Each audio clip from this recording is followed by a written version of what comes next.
Hello दोस्तों, आप कैसे हो? आई होप कि आप बहुत बढ़िया होंगे। आज हम पढ़ेंगे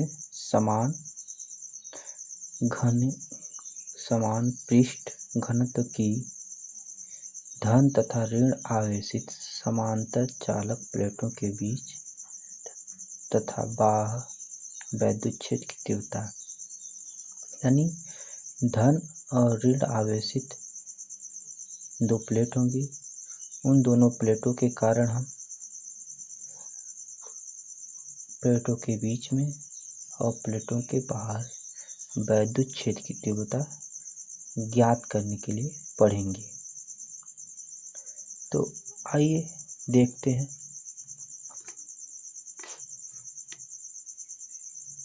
देखिए, आपका दो प्लेट है, जिस पे एक प्लेट पे धन आवेश है और एक प्लेट पे ऋण आवेश है। इस प्लेट के बीच में एक पॉइंट पी है, तो इस पॉइंट पी पे वैद्युच्छेद की तीव्रता ज्ञात करनी है। तो सबसे पहले हम बीच वाले पे ज्ञात करेंगे, और बाहर भी एक पॉइंट पी क्यू है, इस पे भी ज्ञात करना है। तो सबसे पहले इन दोनों प्लेटों के बीच में वैद्युच्छेद तीव्रता ज्ञात करते हैं।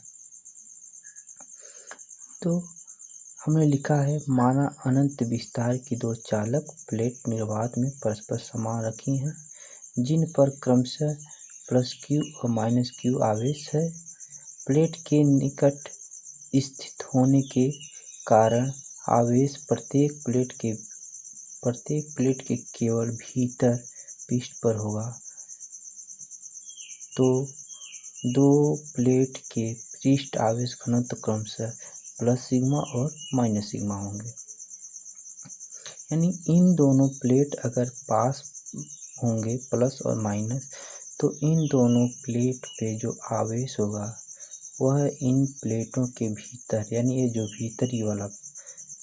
भीतरी वाला पृष्ठ है, इनके पृष्ठ पर ही आवेश होगा, न कि बाहर वाले पृष्ठ पर। इस वाले पृष्ठ पे आवेश होगा।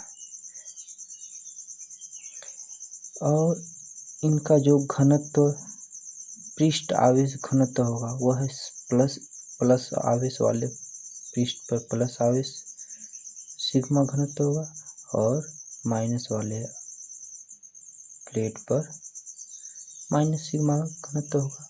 तो इन दोनों प्लेटों के कारण वैद्युच्छेद तीव्रता हम पॉइंट पी पे ज्ञात करते हैं। तो इस प्लस आवेश वाले प्लेट के कारण जो वैद्युच्छेद की तीव्रता होगा, वह इसके लंबवत दिशा में आगे की ओर होगा, यानी E1। और E2 वाले प्लेट के कारण जो वैद्युच्छेद की दिशा होगा, वह उसके विपरीत दिशा में होगा। यानी जिस प्रकार जो प्लस आवेश वाले वैद्युच्छेद की तीव्रता होगा, उसी प्रकार माइनस वाले आवेश की भी वैद्युच्छेद की तीव्रता होगा। कारण इसलिए है क्योंकि हमने पढ़ा है वैद्युच्छेद रेखाओं के गुण, कि जो धन आवेश ऋण आवेश होता है उस पे अनंत से आकर वैद्युच्छेद रेखाएं मिलती हैं, और प्लस वाले से वैद्युच्छेद रेखाएं जाती हैं। तो यह इस पे आके वैद्युच्छेद तीव्रता मिलेगा, और यह वैद्युच्छेद की तीव्रता निकलेगी। तो आइए देखते हैं प्लेट के बीच में।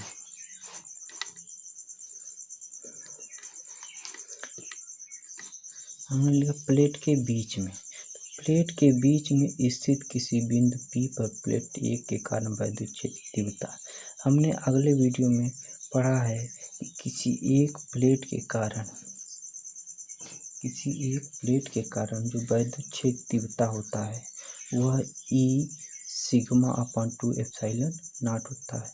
तो उसी प्रकार प्लेट एक के कारण जो वैद्युच्छेद तीव्रता होगा, वह E1 σ/2 एप्सिलॉन नॉट होगा।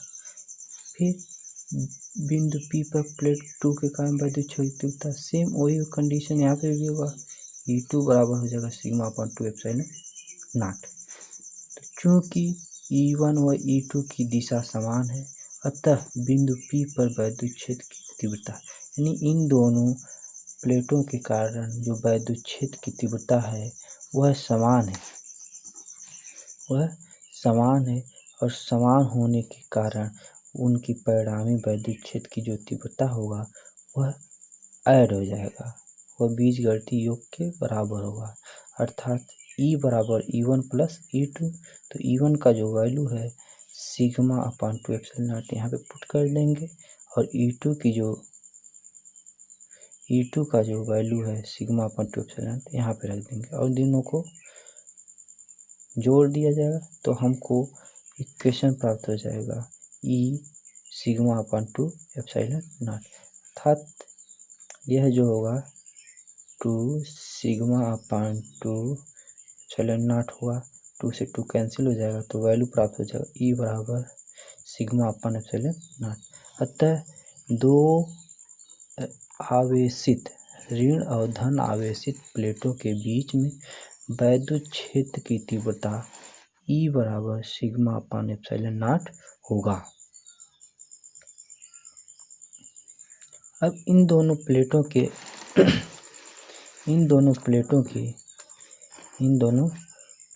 कारण बाहर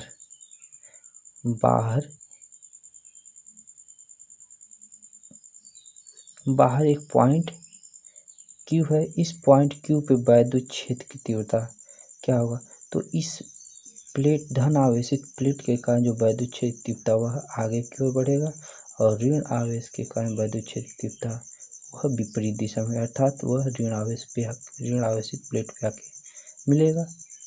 तो यहाँ पे दोनों आवेश एक दूसरे के विपरीत दिशा में होंगे, जब विपरीत दिशा में होंगे तो उनका परिणामी वैद्युत क्षेत्र की तीव्रता घट जाएगा। तो आइए उसको देखते हैं कि दोनों प्लेटों के बाहर स्थित पॉइंट P पे वैद्युत क्षेत्र की तीव्रता क्या होगा। तो प्लेट के बाहर पॉइंट P, तो उस पर क्या होगा, तो प्लेट के बाहर दाईं ओर स्थित बिंदु Q पर प्लेट A के कारण वैद्युत क्षेत्र की तीव्रता E1 बराबर सिग्मा अपान 2 एप्सिलॉन नॉट हो जाएगा, सेम वही कंडीशन, और बिंदु Q पर प्लेट 2 के कारण वैद्युत क्षेत्र की तीव्रता E2 बराबर sigma upon 2 epsilon not, same वही कंडीशन यहाँ पे भी होगा। बट रीजन क्या होगा कि उनकी डायरेक्शन अलग अलग, उनकी दिशाएं अलग अलग हैं, तो क्या हो जाएंगे, घट जाएंगे, परिणामी वैद्युत क्षेत्र की तीव्रता घट जाएगा। तो चूंकि E1 व E2 परस्पर विपरीत दिशा में है, अतः बिंदु Q पर परिणामी वैद्युत क्षेत्र की तीव्रता E बराबर हो जाएगा E1 माइनस E2, ये दोनों माइनस घट जाएंगे, तो sigma upon 2 epsilon not sigma 2 epsilon not समान है, और घटेंगे तो 0 हो जाएगा, अतः E बराबर क्या हो जाएगा, 0। तो हमको यह इस इक्वेशन से ज्ञात होता है कि यदि दो विपरीत धन और ऋण आवेशित प्लेट है, तो उन प्लेटों के बीच में जो वैद्युत क्षेत्र की तीव्रता होगा वह E बराबर हो जाएगा सिग्मा अपान एप्सिलॉन नॉट, और जो दोनों आवेशों के प्लेट के बाहर वैद्युत क्षेत्र की तीव्रता होगा वह 0 होगा। तो आइए नोट में कुछ पढ़ लिया जाए। नोट में क्या है कि यदि चालक प्लेट पर समान प्रकृति के आवेश हों तो दोनों स्थितियों में, यदि चालक देखिए मान लीजिए समान है, प्लस प्लस है, तो उनके बीच में वैद्युत क्षेत्र की तीव्रता E क्या हो जाएगा, 0 हो जाएगा, यानी वहाँ पे कोई वैद्युत क्षेत्र की तीव्रता नहीं होगा।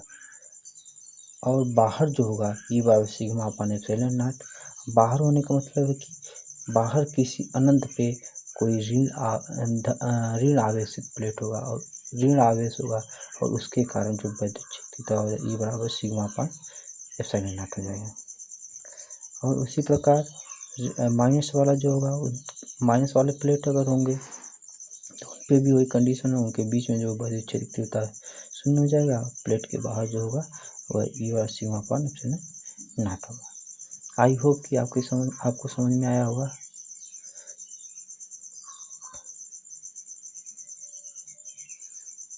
Please teach NCERT physics, Rohit Yadav.